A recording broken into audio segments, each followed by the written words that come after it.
Hi fur friends, my name is Gabe, also known as furry.jpg. This video is going to be all about fursuits. You know those adorable little fluff butts you see walking around at cons or from inspiring angles on Instagram? Well, I'm about to tell you everything you need to know about these fuzzy costumes, from selecting and budgeting for your suit to how to take care of it, and I'm even going to cover how to make one yourself. I'll have timestamps for each part of this process in a pinned comment below, so if you're looking for a specific part of the video, take a look down there. I'm going to start by assuming you're interested in buying a fursuit rather than making it yourself. If you're an aspiring maker, I will be covering that process a bit later in the video, so check the pinned comment down below for the timestamp. One of the first things you need to consider when buying a fursuit is, of course, your budget. How much money you can realistically make is going to be the biggest deciding factor in the type of suit and quality of the suit you're purchasing. The first rule about fursuits is that they are expensive. Fursuits can cost anywhere from $700 to over $7,000, so figuring out your budget is always the first step. If you're a legal adult, you should start saving money from your job for at least a few months before purchasing a suit, so that you can make the down payment and maybe a few payments after that without worrying about your bills and normal costs of living. While fursuits may be cool, they aren't worth not eating for a week. If you aren't an adult yet, you need to consider several factors. Perhaps the biggest of these is whether or not you'll even be able to purchase one. Many makers and sellers won't sell fursuits to minors for legal reasons, and others won't do it because they don't want to sell a suit to someone who's just going to grow out of it in a few months. Some ways around this are having your parents purchase the suit for you or waiting until you've stopped growing before buying a suit. Once you've figured out your budget for a suit, you have to figure out what type of suit you want. Now there are many different options and styles for your suit, so you'll want to do some research here. Probably the first thing you should think about is whether you want to buy a pre-made suit or commission a custom one. Pre-made suits tend to be less expensive than custom suits, but they also have the disadvantage of not being your own character, and don't always come with the original character either. Commissioning a custom suit is more expensive, but it's specifically made to fit you, and it gets made exactly how you want it. If you end up deciding you want to buy a pre-made suit, I'd keep your eye out on the dealer's den, where you can usually find pre-made suit auctions, and maybe you'll get lucky and snag one for a reasonable price. All links can be found in the description below. If you decide you'd like a custom suit, the next step is to figure out what style of suit you want. The most popular style of suit you see is a toonie style. This style is generally characterized by big, exaggerated features, puffy cheeks, and a cartoon-like appearance. Generally, when people think of fursuits, the first thing that comes to their mind is this toonie style, but it isn't the only option. Another cute style of fursuit is the kimono style. This style of suit has its origins in Japan, but the trend has spread all over the world, and kimono suiters can be seen at conventions everywhere. Kimono suits are generally defined by their huge eyes and small snoots, but the materials they're made of can differ as well. A lot of kimono suits boast glass eyes, which create a shinier, more anime-like appearance, but also limit visibility a ton. Many kimono suiters actually have to watch the world through their suits' tear ducts. Another disadvantage to kimono suits is the price. There are way less kimono makers than there are toonie makers, and many of them are based out of Japan, which makes shipping to other countries quite pricey. Also, since there's so few of them, the demand for kimono suits is usually very high, and it may be difficult to find a slot with a maker because of this. If cute and adorable cartoon characters aren't your thing, you might also be interested in the realistic style. These suits usually boast smaller glass eyes, complex fur, and a resin head base. Now, these suits are amazing, but you have to keep in mind the talent, hard work, and dedication that has to happen on the maker's end when trying to create one. Because of all the extra time and energy it takes to make one, realistic suits tend to be some of the most expensive. Also, like the kimono style, there aren't nearly as many makers that are willing to make a suit in this style, so it will be quite difficult to find makers who are open and ready for commissions. Now, I know there are many other types of fursuits, such as quad suits, but for the sake of this video, I'm focusing on the 3 most common types. If you're interested in seeing a video showcasing some of the craziest fursuits I know of, make sure to comment that down below. Once you've figured out the style of suit you want, you'll still have to figure out what type of suit you'd like. This is mostly determined by your budget and personal preference. The main types of suits are as follows: partial, full partial, plantigrade full body, and digitigrade full body. Partial suits usually consist of a head, hand paws, and feet paws, though there are variations which include tails and accessories. Many makers have different definitions of what constitutes a partial fursuit, and some even have the option for a mini partial, which is usually just hand paws and a head. Full partial suits are just like the standard partial suit, but they include arm sleeves and sometimes leg sleeves too. Basically, arm and leg sleeves allow you to wear short sleeves and shorts without having to worry about breaking the magic. Getting a full partial suit is generally a good option if your character wears clothes all the time, if you're sensitive to very hot temperatures, or if you suffer from claustrophobia. This is also a cost-effective alternative to a full suit if you're okay with wearing normal clothes over your suit. The next most common type of fursuit is a full suit. This is just what it sounds like, a suit featuring head-to-toe furry goodness. Now, as I mentioned earlier, there are two main types of full suit, plantigrade and digitigrade. Plantigrade bodysuits feature normal human-shaped leggies, which allow for a bit more range of motion than digitigrade suits, but they don't really have the same animal-like features that many furries want in their suits. Digitigrade suits boast some very fancy leggies. Basically, there's pillows or pieces of foam inserted into the thigh and calf areas of the legs, giving the appearance of dog-like hind legs. Digitigrade suits are generally much more expensive than plantigrade suits, and if your character has complex markings, or you choose to go with a kimono or realistic style, your suit will probably run you upwards of $3,000. The final step in the fursuit buying process is choosing a maker and commissioning your suit. There are tons of makers all over the world, each with their own unique style and flair.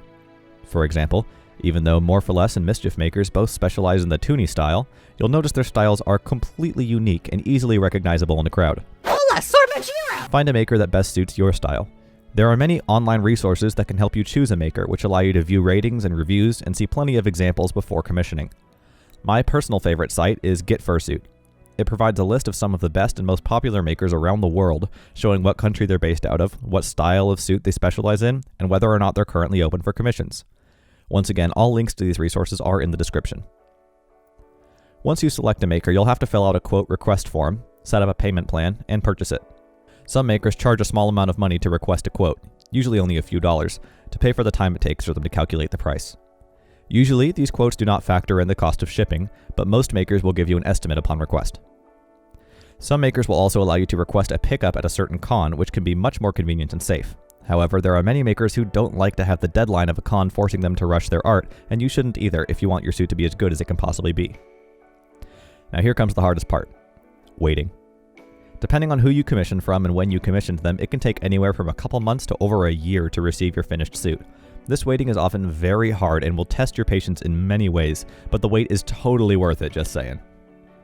The most important thing to remember during these trying times is that your maker is working hard to make the suit the best they can. Messaging them every day like, hey, is the suit done yet? Hey, are we there yet? Mom, are we there yet? It can be very anxiety-inducing for the maker and may affect the quality of your suit. So be patient and be prepared for the amazing, beautiful world of fursuiting. Okay, if you aren't quite into the idea of dropping $3,000 on a custom suit and you have some artistic ability, you may want to look into making the fursuit yourself. This is generally much cheaper, but also much more difficult than just commissioning it from someone else. However, making your own suit is a great way to form a powerful connection to both the suit and the character, and if you're good at it, it can also become a great opportunity to earn some money from other furs who want to commission one of their own. There are tons of useful resources for making fursuits online. My personal favorite would have to be fursuitmaterials.com. This website has tons of links and reviews helping you pick the best place to buy your materials.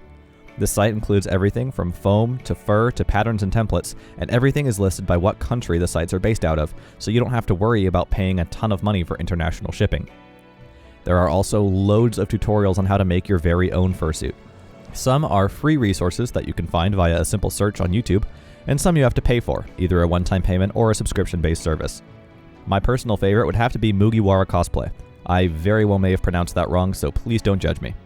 But anyway, she has great tutorials available for free on her YouTube channel and sells many of the templates she uses in those videos on her Etsy page, which is a very useful tool, especially for new makers that haven't quite developed their own unique style yet. I will also be making my own fursuit tutorials on this channel soon. That's right, I just made the most seamless segue ever into some shameless self-promotion. But yeah, make sure you go follow me on Instagram at furry.jpg so you can catch my suit making live streams. I'll be able to answer any questions you have about the suit making process in real time, and you'll get to see some fun moments that won't be included in the final tutorial video, which will be published to this channel. Also, make sure you go follow me on Twitter at furryjpg to read my amazing, insightful thoughts, such as, I feel like the book Green Eggs and Ham is about strange yif, or yum, souls. Anyways, let's assume you have your own suit now.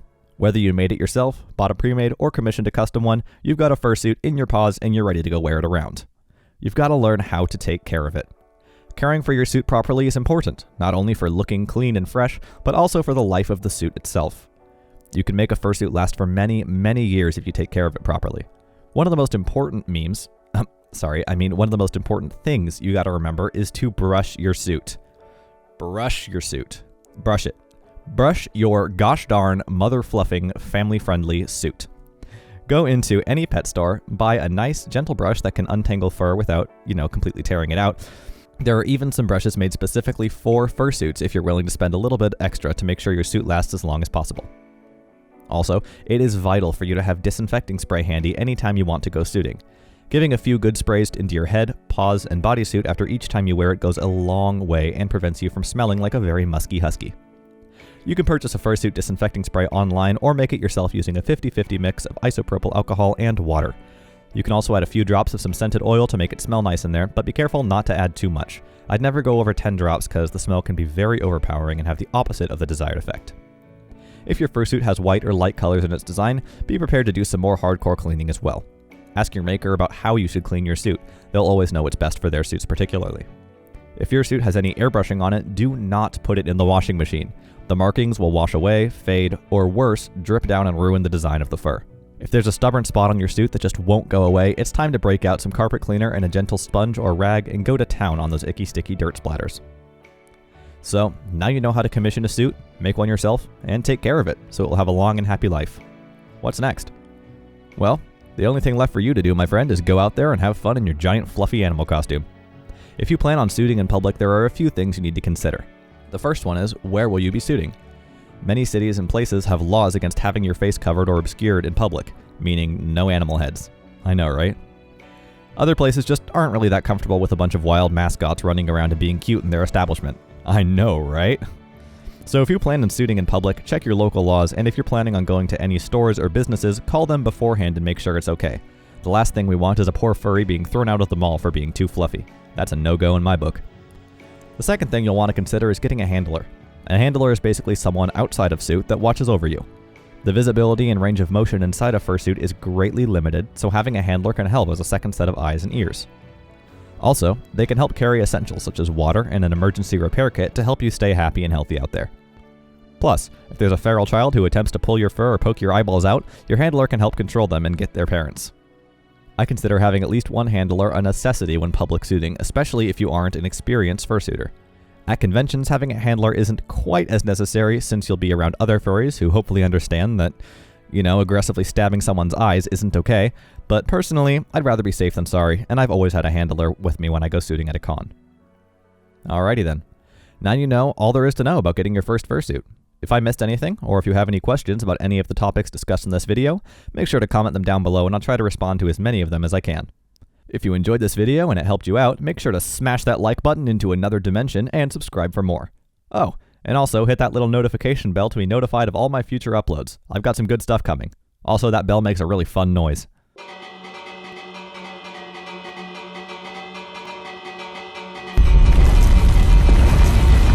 Applications are still open for our furry D&D adventure too. Check out my last video for a neat trailer and more details on that. That's all for now. Until next week, bye-bye.